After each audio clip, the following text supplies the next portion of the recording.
조선의 성군으로 평가받는 세종의 아들로 태어난 인물, 바로 수양대군, 훗날의 세조입니다. 그런 위대한 왕의 아들로 태어났다는 사실만으로도 그는 조정과 왕실의 시선 속에서 남다른 기대와 경계의 대상이 될 수밖에 없었을 겁니다. 여기에 더해 세조는 왕권 중심의 통치체제를 강화하고 각종 제도 정비를 추진한 군주로 평가받기도 하지만 그 출발점이 정변이었다는 사실 때문에 평가는 끝없이 엇갈립니다. 그러나 그의 이름 앞에는 늘 따라붙는 또 다른 수식어가 있습니다. 바로 찬탈자라는 꼬리표죠. 어린 조카 단종의 왕위를 빼앗은 뒤 정변과 그 후속 처벌 과정에서 많은 인물들이 희생되면서 찬탈자라는 비판을 함께 받는 인물이기도 합니다. 과연 우리는 그를 단순한 폭군으로만 치부할 수 있을까요? 아니면 혼란의 파고 속에서 나라를 바로 세우기 위해 어쩔 수 없는 잔혹한 선택을 감행했던 시대를 앞서간 개척자였을까요? 오늘 우리는 이 역설적인 인물, 세조의 복잡다단한 삶을 깊이 들여다보려 합니다. 그가 왕위에 오르기까지 얼마나 처절한 대가를 치러야 했는지, 그리고 그 피로 물든 왕위 찬탈이 조선 500년 역사에 어떤 지울 수 없는 그림자를 드리웠는지, 그 비극의 서막부터 처절한 결말까지의 모든 진실을 함께 파헤쳐 볼 시간입니다. 우리가 미처 알지 못했던 세조의 숨겨진 인간적인 고뇌와 권력이 가져다준 영광 뒤에 가려진 비극적인 업보들을 통해 역사의 거울 앞에서 우리 자신을 돌아보는 소중한 기회가 될 것이라고 생각합니다. 조선 왕실의 치열한 권력 재편 속에서 한 인간이 감당해야 했던 무게는 과연 얼마나 무거웠을까요? 한때는 유능한 왕자로서 군사와 정국 운영에 영향력을 넓혀가던 수양대군이었죠. 그러나 그가 권력의 중심으로 한 걸음씩 다가서며 왕자를 향한 의지로도 읽힐 선택들을 이어가자 비극의 씨앗은 되돌리기 어려운 속도로 자라나기 시작합니다. 그 씨앗이 싹트고 자라나 조선 왕실 전체를 뒤흔드는 거대한 폭풍으로 변모하는 과정은 실로 충격적이고 비극적입니다. 단종을 둘러싼 정치적 충돌은 단순한 왕위 교체를 넘어 정변과 처벌 과정에서 적지 않은 희생을 낳았고 조선의 권력 구조를 근본적으로 바꾸는 결과로 이어졌습니다. 세조 측은 권신의 전행을 바로잡고 왕실과 국가를 안정시키겠다는 명분을 내세웠지만 과연 그가 진정으로 꿈꾸었던 강력한 조선을 건설하기 위한 유일한 길이었을까요? 아니면 개인의 권력욕이 빚어낸 잔혹한 선택이었을까요? 역사는 기록의 관점에 따라 해석이 달라지기 마련입니다. 세조의 제도적 성과가 강조되기도 하지만 그 과정에서 발생한 희생과 상처 역시 쉽게 지워지지 않습니다. 오늘 우리가 마주할 이야기는 단순한 역사적 사실의 나열이 아닙니다. 권력의 정점에서 한 인간이 겪어야 했던 고뇌와 번민, 그리고 그가 남긴 피해 유산이 후대에 어떤 영향을 미쳤는지를 심도 있게 탐구하는 여정이 될 것입니다. 세조의 이야기는 우리에게 질문을 던집니다. 진정한 리더십이란 무엇이며 권력을 얻기 위해 치러야 하는 대가는 과연 어디까지일까요? 강력한 통치로 혼란을 잠재우고 국가의 기틀을 다진 업적을 남겼지만 동시에 피로 물든 왕위 찬탈의 그림자는 평생 그를 따라다녔습니다. 그가 평생 짊어져야 했던 업보와 비극적인 가족사는 권력의 양면성을 극명하게 보여주는 증거라고 할 수 있죠. 한 왕의 선택이 개인의 삶뿐 아니라 한 국가의 운명, 더 나아가 후대에까지 얼마나 거대한 파장을 일으키는지 그의 삶을 통해 생생하게 느껴볼 수 있을 겁니다. 우리는 이제 조선의 역사 속 가장 논쟁적인 인물 중 한 명인 세조의 삶을 따라가며 그의 빛과 그림자를 동시에 조명해 볼 텐데요. 그가 걸었던 길의 의미를 되짚어보고 절대 권력의 속성과 그 대가에 대한 깊이 있는 통찰을 얻는 시간이 되기를 바랍니다. 그의 이야기는 지금 우리에게도 여전히 유효한 메시지를 던져주고 있으니까요. 조선의 역사 속에서 세조는 참으로 복합적인 인물로 기억되고 있습니다. 강력한 군주 세종대왕의 아들이자 어지러운 시대를 평정하고 국가의 기틀을 굳건히 다진 위대한 왕이라는 빛나는 면모를 지니고 있죠. 하지만 동시에 그는 어린 조카 단종의 왕위를 빼앗았고 그 이후 반대 세력에 대한 처벌이 이어지면서 찬탈자라는 비판의 그림자를 끝내 떨치지 못한 인물로도 남았습니다. 과연 그는 혼란에 빠진 나라를 구원하기 위한 불가피한 선택을 감행한 개척자였을까요? 아니면 끝없는 권력욕에 사로잡혀 폭정을 휘두른 폭군이었을까요? 우리가 익히 알던 세조의 모습 뒤에 숨겨진 인간적인 고뇌와 피로 물든 왕위 찬탈이 조선 500년 역사에 드리운 지울 수 없는 그림자를 지금부터 함께 깊이 있게 파헤쳐 보겠습니다. 세종대왕이 1450년 승하한 이후에도 조정은 즉각적인 혼란에 빠지지는 않았지만 문종의 재위 기간이 짧았고 이어 어린 단종이 즉위하면서 점차 권력의 균형이 흔들리기 시작합니다. 어린 나이에 단종이 왕위에 오르면서 아직 어린 왕을 대신해 국정을 이끌어야 할 원로 대신들의 역할이 그 어느 때보다 중요해졌죠. 특히 영의정 황보인과 좌의정 김종선은 어린 왕의 든든한 버팀목이 되어야 했지만 그들의 손에 권력이 집중되면서 역설적으로 왕실의 안위는 더욱 불안정해지는 듯 보였습니다. 겉으로는 국정이 굴러가는 듯 보였지만 어린 임금을 둘러싼 권력의 중심이 점차 대신과 왕실 사이에서 흔들리며 긴장감이 높아지기 시작했습니다. 대신들은 세종의 유훈을 받들며 국정을 이끌었지만 그 과정에서 왕권은 점점 약해지고 대신들의 영향력은 비대해지는 양상이었습니다. 이러한 변화의 흐름을 가장 예리하게 읽고 움직인 인물이 바로 세종의 아들 수양대군 훗날 세조였습니다. 그는 타고난 무예 실력과 함께 탁월한 학식을 겸비한 문무를 겸비한 인물이었지만 동시에 강한 야망과 날카로운 현실 인식을 지닌 사람이었죠. 어린 단종을 둘러싼 권력의 움직임, 그리고 원로 대신들의 세력 확장을 보며 수양대군의 마음속에는 감춰왔던 야망의 씨앗이 서서히 싹트기 시작했습니다. 그는 단순히 왕실의 안위를 명분 삼아 자신이 직접 나서야 한다는 생각을 넘어 흐트러진 질서를 바로잡고 강력한 왕권을 세워야만 나라가 안정될 수 있다는 확신을 품게 되었을지도 모릅니다. 마치 어지러운 실타래를 한 번에 끊어내듯 과감한 결단이 필요하다고 느꼈을 겁니다. 그의 내면에서는 왕실을 지키려는 충심과 권력을 향한 야망이 복잡하게 얽히며 갈등을 빚었을 테죠.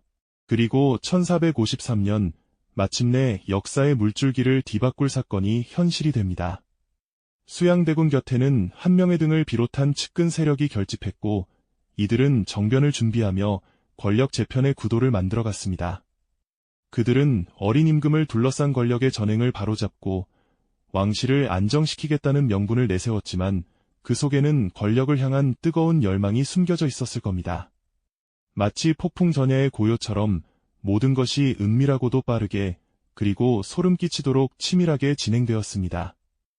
이들의 움직임은 아무도 모르게 깊은 밤의 장막 아래에서 시작되었던 것이죠. 그날 밤 한양의 밤하늘은 유난히 어둡고 차가웠다고 전해지죠. 수양대군이 이끄는 무리는 전격적으로 움직였습니다. 가장 먼저 희생된 인물은 당시 전국의 중심에 있던 김종서였으며 그는 단종을 보필하던 핵심 대신 중 한 사람이었습니다. 김종서의 죽음은 전국의 균형을 무너뜨리는 결정적 계기가 되었고 이후 권력의 추는 빠르게 수양대군 쪽으로 기울어 갔습니다. 이어서 영의정 황보인을 비롯한 핵심 대신들 역시 체포되거나 살해당하며 권력의 중심부가 송두리째 흔들렸습니다. 궁궐은 순식간에 아수라장이 되었고 혼란에 빠진 궁녀들과 신료들은 공포에 질려 어쩔 줄 몰랐습니다. 군사적 주도권과 도성의 통제력이 수양대군 측으로 넘어가자 조정은 사실상 저항하기 어려운 분위기로 굳어졌습니다. 그날 밤의 피바람은 단순한 권력 다툼을 넘어 조선의 역사를 송두리째 뒤바꾸는 충격적인 사건으로 기록되었습니다. 이 사건은 훗날 계유정난이라 불리며 조선 전기 권력 지형을 바꾼 대표적 정변으로 기록됩니다. 한밤중에 벌어진 피해 숙청은 어린 단종에게는 지울 수 없는 깊은 상처를, 그리고 조선 왕실에는 돌이킬 수 없는 비극적 운명의 서막을 알리는 신호탄이었습니다. 그 잔혹한 밤의 기억은 오랫동안 사람들의 입에서 입으로 전해지며 공포와 전율을 남겼을 겁니다. 권력을 얻기 위한 대가가 얼마나 잔혹할 수 있는지 우리는 이 계유정난을 통해 생생하게 목격하게 되는 것이죠. 계유정난 이후 수양대군은 더 이상 멈출 수 없는 폭주 기관차처럼 권력을 향해 질주하기 시작했습니다. 피비린내 나는 밤이 지나고 동이 트자 조정은 완전히 그의 소나기에 들어왔죠. 대신들은 공포에 질려 감히 고개를 들지 못했고 어린 단종은 이제 더 이상 왕좌를 지킬 힘도 보호해줄 어른도 남아있지 않았습니다. 계유정난 이후 수양대군은 권력을 빠르게 장악했고 그 흐름은 결국 1455년 단종의 양위로 정리되지만 실질적으로는 강한 압박 속에 이루어진 권력 이동이었다는 평가가 많습니다. 단종은 어린 나이에 결국 왕위에서 물러나 상왕의 칭호만 남긴 채 실권을 잃게 되었습니다. 하지만 이것이 비극의 끝은 아니었습니다. 그에게 허락된 것은 궁궐밖에 쓸쓸한 유배길 뿐이었으니까요. 단종은 끝내 영월로 유배되어 외로운 시간을 보내게 되는데 그 유배의 과정과 심정은 상상만으로도 비극적입니다. 한때 용상에 앉아 조선의 미래를 꿈꾸던 어린 왕은 이제 모든 것을 잃고 차가운 유배지에서 홀로 고통을 감내해야 했죠. 하지만 단종을 향한 충정은 쉽사리 사그라지지 않았습니다. 성산문 박팽년 등 단종 보기를 도모한 인물들의 움직임은 끝내 발각되었고 그 결과는 훗날 사육신으로 기억되는 비극으로 이어지게 됩니다. 이들이 바로 후대 역사의 사육신으로 기록될 인물들이죠. 하지만 그들의 숭고한 충정은 안타깝게도 사전에 발각되고 맙니다. 수양대군은 자신의 권위에 도전하는 이들을 결코 용서하지 않았습니다. 혹독한 신문과 처형이 이어졌지만 이들은 끝까지 단종에 대한 충의를 굽히지 않았고 그 충절은 후대의 사육신이라는 이름으로 기려지게 됩니다. 그렇게 그들은 역사의 기록 속에 장렬한 최후를 맞이했습니다. 그들의 피 묻은 충심은 훗날 많은 이들의 심금을 울리며 역사에 길이 남는 비극적인 이야기가 되었죠. 이뿐만이 아니었습니다. 김시습을 비롯해 벼슬을 버리고 은거한 인물들은 훗날 생육신으로 불리게 됩니다. 그리고 수양대군에게 반대하는 수많은 신료와 백성들 또한 잔혹한 숙청의 칼날을 피할 수 없었습니다. 정변 이후 정치적 긴장과 숙청의 공포가 조정을 중심으로 확산되면서 사회 전반에도 무거운 분위기가 드리워지기 시작했습니다. 권력을 공고히 하기 위해 반대 세력에 대한 강경한 처벌과 통제가 이어졌고 그 과정은 오랫동안 논쟁의 중심으로 남게 됩니다. 그리고 마침내 1455년 수양대군은 명실상부한 조선의 7번째 왕위에 올랐으니 그가 바로 세조입니다. 용포를 입은 그의 모습은 위엄이 넘쳤지만 그 뒤에는 수많은 피와 눈물이 얼룩져 있었죠. 찬탈자의 오명을 쓴 채 오른 왕좌는 과연 그에게 어떤 의미였을까요? 어쩌면 환호와 함께 드리워진 그림자처럼 그의 왕위는 시작부터 비극적인 운명을 잉태하고 있었는지도 모릅니다. 세조는 왕이 된 후에도 자신의 권력을 강화하기 위해 끊임없이 반대 세력을 제거했습니다. 특히 단종의 존재는 그에게 영원한 위협이자 부담이었을 겁니다. 결국 1457년 단종은 영월 유배지에서 생을 마감하게 되는데 조선왕조실록에는 자결로 기록되어 있으나 후대에는 사약이 내려졌을 가능성 또한 제기되고 있습니다. 17의 나이에 생을 마감한 단종의 최후는 조선 왕실 비극의 상징으로 오래도록 기억됩니다. 한때 임금이었던 단종의 죽음은 이후에도 많은 이들에게 충격과 상실감을 남겼고 그 여파는 역사 속에서 길게 이어졌습니다. 권력을 향한 욕망이 얼마나 잔혹한 비극을 불러올 수 있는지 이 순간 우리는 다시 한번 깨닫게 됩니다. 정변과 그 이후의 강경한 처벌을 거치며 권력을 장악한 세조. 그는 이제 누구도 넘볼 수 없는 절대적인 권력을 손에 쥐었습니다. 하지만 과연 그가 진정으로 평온을 얻었을까요? 왕이 되기 위해 치른 잔혹한 대가는 어쩌면 그의 평생을 짓누르는 무거운 업보가 되었을지도 모릅니다. 그가 선택한 방식으로 얻어낸 왕좌는 이제부터 그에게 어떤 대가와 고뇌를 요구하게 될까요? 네, 그렇습니다. 정변을 거쳐 왕좌에 오른 세조의 고뇌는 그때부터 진정으로 시작되었다고 보아야 할 겁니다. 그는 강력한 왕권을 바탕으로 혼란했던 조선의 기틀을 다지는데 온 힘을 쏟았습니다. 세조는 직전법을 중심으로 한 수조권 제도를 정비하고 오위 체제를 정돈하며 경국대전 편찬을 본격적으로 추진하는 등 왕권 강화를 중심으로 한 통치 체제를 다져나갔습니다. 세조는 이처럼 위험 있는 모습으로 수많은 정책을 발표하며 겉으로는 누구보다 강건한 왕의 면모를 보여주었습니다. 그가 이룩한 업적들은 분명 조선의 발전에 큰 영향을 미쳤고 후대에도 길이 남을 만한 치세로 평가받기도 합니다. 하지만 권력의 최정점에 선 그의 내면은 결코 평온하지 않았습니다. 권력 교체 과정의 강경한 처벌과 희생은 그의 통치 내내 정당성 논쟁과 정치적 부담으로 되돌아왔을지도 모릅니다.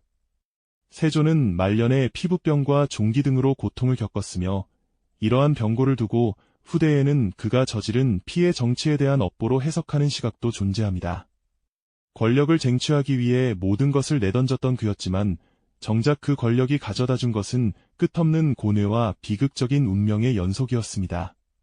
특히 장남 의경세자가 세조 생전에 세상을 떠난 일은 그에게 큰 충격이었으며 그는 훗날 의경세자를 덕종으로 추존하여 예우를 갖추었습니다. 젊은 나이에 세상을 떠난 아들을 바라보는 아버지의 마음은 그 어떤 왕의 권력으로도 이루할 수 없는 깊은 슬픔이었겠죠. 애통함에 몸부림치던 그는 결국 의경세자를 덕종으로 추존하며 못다 한 부정을 표현했지만 그 아픔은 시이 가시지 않았을 겁니다. 왕위 찬탈의 업보가 자식의 비극으로 이어진 것은 아닐까 하는 회한이 그의 마음을 찢었을지도 모릅니다. 병색이 짙어진 세조가 홀로 앉아 과거를 회상하며 고뇌하는 모습은 이대한 군주의 뒷모습이 아닌 한 인간의 처절한 슬픔을 보여주는 듯합니다. 의경세자 사후 왕위를 이은 예종 역시 제2일년 남진만에 승하하면서 세조가 구축한 왕권체제는 다시 불안정한 국면을 맞이하게 됩니다. 연이은 자식들의 죽음은 세조의 삶을 더욱 비극으로 몰아넣었을 겁니다. 권력을 얻기 위해 피를 뿌렸건만 그 대가로 가장 소중한 것들을 잃어야 했던 아이러니한 운명이었죠. 그의 초상화에 드리워진 어두운 그림자는 어쩌면 화려한 왕관 아래 숨겨진 그의 깊은 쓸쓸함과 회한을 상징하는 것은 아닐까요? 절대적인 권력을 손에 넣었음에도 불구하고 자식들의 죽음과 병고로 고통받는 세조의 모습은 우리에게 권력의 허망함과 인간적인 비극을 동시에 느끼게 합니다. 과연 권력을 얻는 것이 진정한 행복이라고 말할 수 있을까요? 역사는 세조의 선택에 대한 대가를 이토록 가혹하게 기록하고 있는 것 같습니다. 세조의 이야기는 단순한 왕위 찬탈극을 넘어 인간의 욕망과 권력의 속성, 그리고 그 대가에 대한 깊이 있는 질문을 던집니다. 역사의 승자와 패자, 그리고 그 사이에서 피어난 비극적 운명들을 통해 우리는 오늘날에도 여전히 유효한 삶의 통찰을 얻을 수 있습니다. 세조의 치세가 남긴 빛과 그림자, 그리고 그가 짊어져야 했던 업보를 조명하며 역사의 거대한 흐름 속에서 한 개인의 선택이 얼마나 큰 파장을 일으키는지 성찰하게 되는 것이죠. 권력은 무엇이고 진정한 평화와 행복은 어디에서 오는 것일까요? 피로 얼룩진 왕좌 위에서 세조가 마주했던 고뇌는 시대를 초월하여 우리에게 깊은 울림을 전하고 있습니다. 이 영상이 도움이 되셨다면 좋아요와 구독 부탁드립니다. 여러분의 응원이 제게 큰 힘이 됩니다. 다음 영상에서도 더 유용한 정보를 공유하겠습니다. 감사합니다.